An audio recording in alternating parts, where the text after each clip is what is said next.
Nishat library village Khansahib Abdurrahman में गोठ जी औरतुनि लाइ हेल्थ अवेयरनेस सेशन थी गुज़रियो, जंहिंमें DHO ऑफिस बदीन खां आयल डॉक्टर वसीम ख्वाजा ऐं डॉक्टर सुनील कुमार प्रोग्राम में आयल लेडीज़ के हेल्थ अवेयरनेस ऐं कोविड-19 जी वैक्सीन बाबति अवेयरनेस ॾिनी।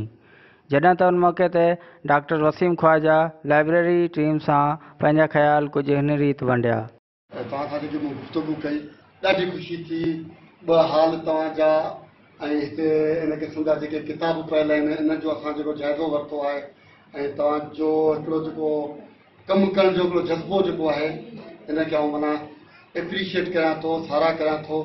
ऐं इन वचन सां इन वाइदे सां त वरी बि तव्हां वटि ईंदुसि ऐं कंहिं न कंहिं हवाले सां असां हिते लेक्चर बि रखंदासीं सिहत जे हवाले सां ऐं जेकी बि इन हेल्थ जे हवाले सां तव्हांखे कंहिं बि कोविड जे हवाले सां वैक्सीन जे हवाले सां कंहिं शइ जी ज़रूरत हूंदी त इहा बि आउं तव्हांखे मुहैया कंदुसि।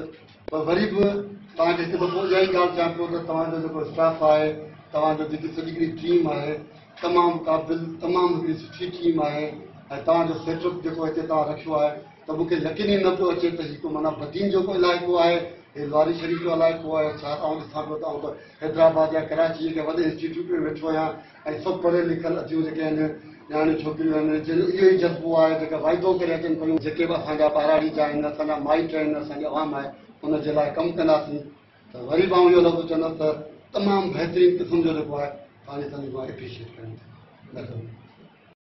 ऐं doctor Sunil Kumar library visit book ते पंहिंजा ख़्याल कलम बंद कया।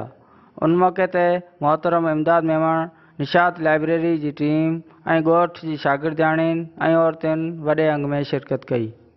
कैमरामैन शहज़ाद टालपुर सां गॾु सोहेल अहमद जुणेजो, निशात मीडिया सेल, लवारी शरीफ़।